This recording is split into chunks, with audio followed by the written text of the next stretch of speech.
Usul al-Fiqh is divided into four. Usul al-Fiqh is divided into four. Al-Hukum, i.e. the ruling. Ad-Dalil, the evidence. The evidence. The evidence. طيب. الدلالة.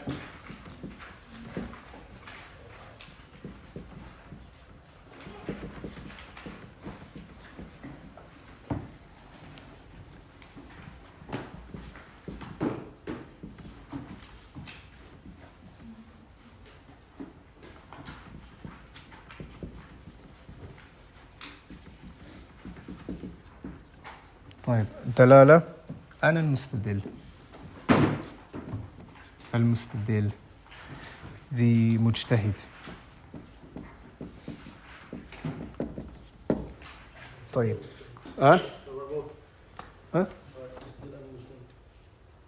مجتهد مستدل is the مجتهد. مستدل is the مجتهد. طيب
Alright, so obviously we're starting a new chapter today, right? Lakin, this is an overview or a map of Usul al-Fiqh.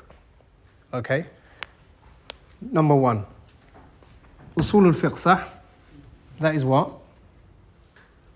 That's the science we're studying, Usul al-Fiqh. طيب. Usul al-Fiqh consists of four. Usul al-Fiqh consists of four. So when you look into, مثلا, if you look at the contents page, you'll find that the contents page splits into these four. And these four are the hukum, the ruling. Haram, halal, wajib, mustahab, makruh, and so on. Ad-dalil, the evidence. So for example this, why have I ticked it? Because we studied it already. Remember when we were saying what is wajib, what is muharram, makruh, and so on. So we've studied the hukum. Although we're not leaving it there, we're still going to take it with us all across, and across all of the other three chapters. Like we've already studied the rulings. It can only be one of five, right? Or the ahnaf, one of seven. The next point is number two, the dalil, the evidence. What is meant by the evidence? Al-Quran, طيب السنة الإجماع القياس. Okay? القياس. طيب. These are the main 4 points of evidence for Usul al-Fiqh. However, every madhab has its own, or there are more types of evidences. For example, qawl al-sahabi is the statement, the madhab of a sahabi, is a hujjah. There's khilaf in that. There's مثلا amal ahl Medina, the action or the ijma' of ahl Medina, is it a hujjah or not? Is it proof or not? Okay? Shar'u man qablana, those people that came, the nations that came before us, the shari'ahs that came before us, is it a hujjah for us or not? They're talked about. Lakin, these adillah, what do they have in common? They are called أدلة متفق عليها. متفق عليها.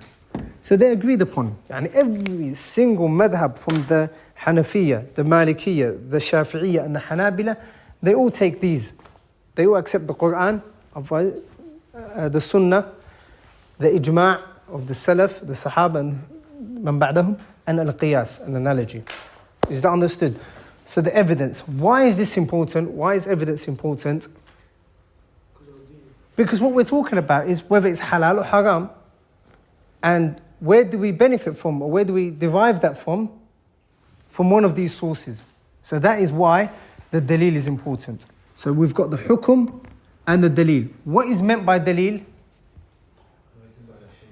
I'm talking about here, evidence. What is meant? Best simple. Quran, Sunnah, Ijma'. That's why if you look into, مثلا, if you look into your contents page, right? Al-Akhbar, right towards the Al-Akhbar, meaning the ahadith of the Messenger sallallahu alaihi wasallam. And even before that, naskhi, when something has been abrogated. Naskh from the Quran, مثلا. Then the Shaykh mentions what? Al-Ijma'. Then the Shaykh mentions what? Al-Qiyas. So these are the evidences that are found in the books of Usul al-Fiqh. And we're going to study that, inshallah. We haven't studied it. It is to come. Ad-dalalah. This is where we are now. Ad-dalalah or ad-dilalah. Or dalalatul alfaz. It's also called dalalatul alfaz. It is, what do the wordings show? And it is one of four. It is a command, it can be a command. If'al, do. Or a nahi, la taf'al, do not do. So it is a word. If'al is a word that you utter. An-nahi, la taf'al. What does it show? Al-am, al-khas, something which is general, a general text. Or a khas, a specific text. What does it show? Generality and this one being specific. What does it show? This is what is studied in dalalat. Or al-mutlaq, al-muqayyad. Al-mutlaq, unrestricted, a word that is unrestricted in its dalala, in its understanding, and al-muqayyad. This is extremely important. The dalala is extremely important. And a lot of the khilaf that you find between the fuqaha is because of what? The dalala. Does this mas'ala show and point towards what you're claiming? So this hukum is connected to the dalala. How does it show this? For example, if I say to you, salah is wajib, you'll agree with me, sah? And I'll say to you, مثلا, وآتوا الزكاة. وآتوا الزكاة, it's an evidence, sah? And it's from the Quran. Who can reject that? No one can reject it, sah? طيب. The fact that salah was wajib, you agree with me, sah? That salah is wajib. Lakin the evidence that I use, the dalala that I use, do you agree with me upon? وآتوا الزكاة, establish pay the zakah. Do you agree with me on that? Why do you agree with me on that if we're talking about salah? Do you agree that shows zakah is wajib? La, I'm saying I'm trying to prove to you that salah is wajib. طيب. And then I say to you, وآتوا الزكاة. It is not applicable, is it? It is not connected to, what is the connection between zakah and salah? There's no connection. طيب.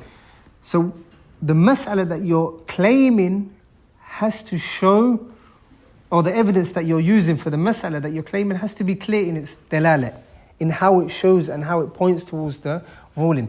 And this is what we're going to study for the next probably 4 chapters.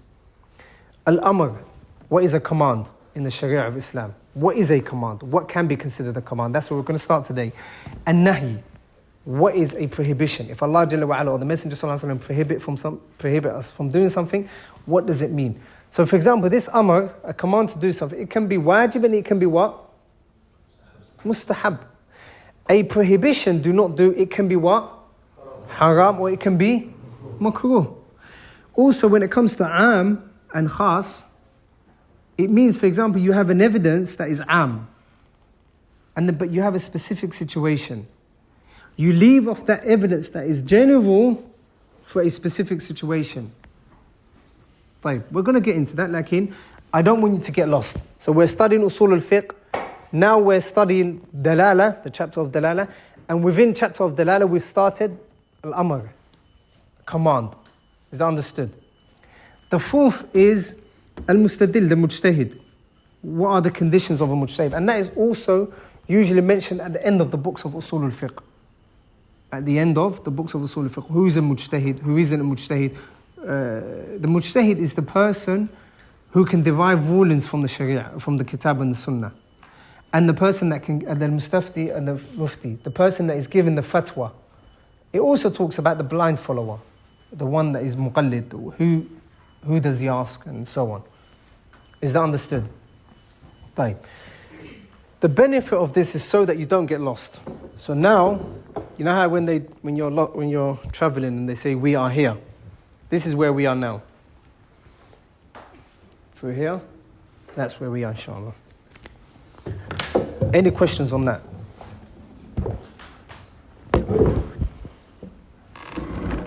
Hmm?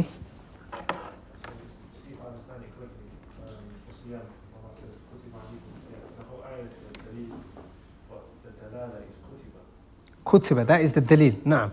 So the brother said, for example, Allah Jalla wa Ala says, when talking about fasting is wajib, sah? طيب. Allah Jalla wa Ala says, Kutiba alaykum siyam. Fasting has been prescribed upon you.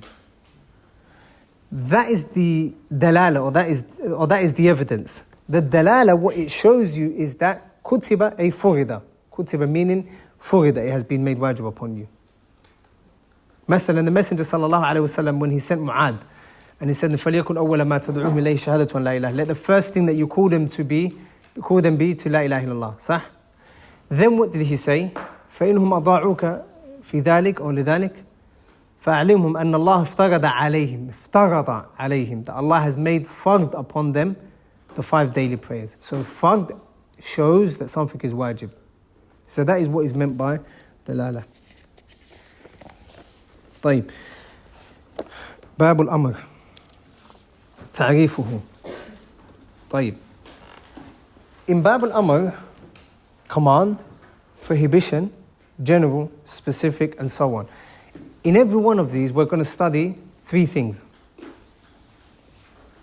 This is obviously a mukhtasar, a kitab which is summarized. But we're going to study 3 things. A ta'rif, the definition of the actual thing. The definition of the actual, whether it's the amr, the command, or the nahi, the definition.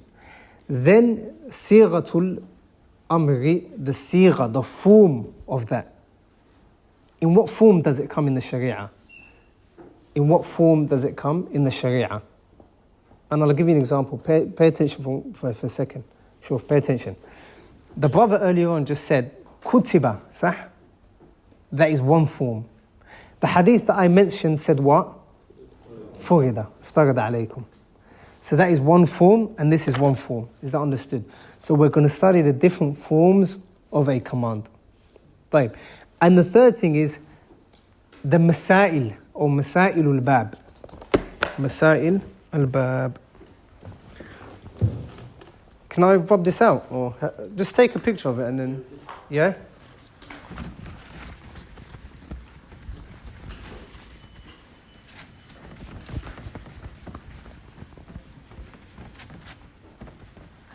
So for example, al-amr, the command, al-nahi, the prohibition, al-am, al-am,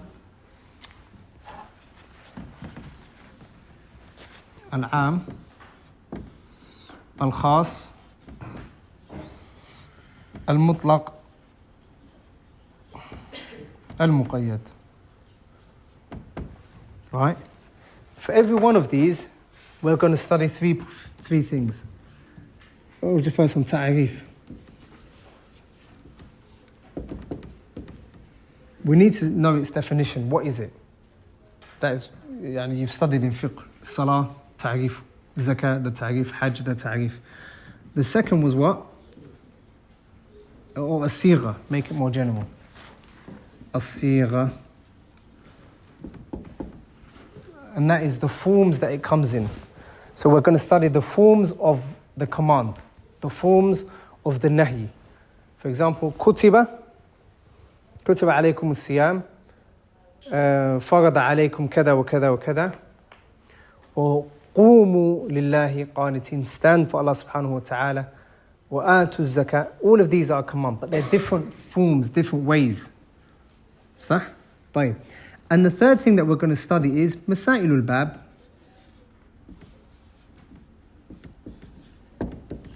Masailul Bab. And under the Masailul Bab, I think Shaykh ibn Uthaymeen for command, he's going to mention 3 things. 3 different Masail. In the long books of Usul al-Fiqh, they talk about 5, 10, 15 things under the Amr. And then the same for the Nahi and so on for the Am and so on. But obviously this is a short book. So he talks about just 3 of those things. So Masailul Bab means the topics that are discussed in that chapter. Is that understood? For example, if you come across a command, an unrestricted command, what does it show? Also, if you come across a command in terms of time, what does it show? For example, remember when we were studying Hajj, and we said Hajj is wajib immediately. Remember when we were talking about, we said, we studied that whether Hajj is wajib immediately or not is connected to a mas'ala in Usul al-Fiqh. Who remembers that mas'ala? Huh? Al-amr al-fawr, yani, is it immediate? So مثلا, if Allah Jalla wa Ala, from the zakah مثلا, zakah becomes wajib. The hawl, the year has just finished now. I've had مثلا 10,000 for a year, and that year is complete today. Zakah is wajib upon me, right? Listen, zakah is wajib upon me, sir. The 2 conditions are met. So zakah is wajib upon me. Lakin, is zakah wajib upon me from now, the get-go, or can I pay it anywhere down the line? Huh? After the hawl, and the hawl has finished today. Saturday, this time last year, I had 10,000. This time this year, I have 10,000. Is it wajib for me immediately now, zakah, or can I say I'm going to wait a few weeks, months? That is a mas'ala that we're going to talk about. So these 3 things you need to keep an eye out for. The reason why I'm mentioning this, and even the map before that, is so that you don't get lost. You know where you are. And in general, when you're teaching your students, inshallah, give them a map overview of what you're going to study, and that makes it easier for them, so that they don't get lost. The Shaykh says, rahimahullah, تعريفه الأمر قول يتضمن طلب الفعل على وجه الاستعلاء مثل أقيموا الصلاة وآتوا الزكاة فخرج بقولنا. So the Shaykh starts off with the very first one. The very first one being what? The ta'rif, the definition. So he starts off with the definition. After starting off the definition, the definition should include everything in the mas'ala, and it should exclude everything that is not part of that mas'ala. That is the whole point of a definition. So he says, قَوْلٌ يَتَضَمَّنُ, it is a statement that includes, يَتَضَمَّنُ, that includes طَلَبُ الْفِعْلِ, that includes the request of an action, meaning do this or do that. That is a request of an action. عَلَى وَجْهِ الْإِسْتِعْلَاءِ, by way of a higher authority. By way of higher authority. طيب. Al-Amr in general, Al-Amr wa Nahi are the 2 most important masail when it comes to dalalatul alfad, or when it comes to evidences from the Quran and the Sunnah. Why? Because the whole Sharia is do and do not do. The Sharia is either a command where Allah Jalla wa Ala is telling you to do something, or a prohibition that Allah subhanahu wa ta'ala is telling you to stay away from. They understood. So the first one is Al-Amr. Al-Amr, in general, linguistically, it just means sha'n. وَمَا أَمْرُ فِرْعَوْنَ بِرَشِيدٍ. And the affair of Fir'aun is not is not upright. So it has different meanings. From them is al-fi'l, وَشَاوِرْهُمْ فِي الْأَمْرِ, أي في الفعل, وَشَاوِرْهُمْ فِي الْأَمْرِ, and make sure with them over the affair. Also, amr is a command in the Arabic language. A command in the Arabic language. Like in linguistically, the Shaykh did not mention. Why? Because what concerns us is now the terminology of the usul, the usuliyun. So he says, قَوْلٌ, it is a statement. قَوْلٌ, قَوْلٌ, meaning a lafz. That excludes what? Gestures. It excludes gestures and written commands. مثلا, if I say to Abdillah, or if I say, you understand what I mean, sah? What am I telling him? What am I telling him? Stand. Sah? مثلا, I write, get me this. And I pass it on to him, or I send it to him as a message. That is not considered an amr. It is not considered a command in usul al-fiqh. Is that understood? Because it is not a qawl that you utter. It is not a word that you utter. And from that, the scholars take or derive that the actions of the Prophet ﷺ are not a command, unless we find an evidence proving that it is wajib for us to do. The actions of the Messenger ﷺ, just the actions are not wajib. As for sunnah, that is something else. Like as for a command, then it is not a command. نعم. قول. طيب.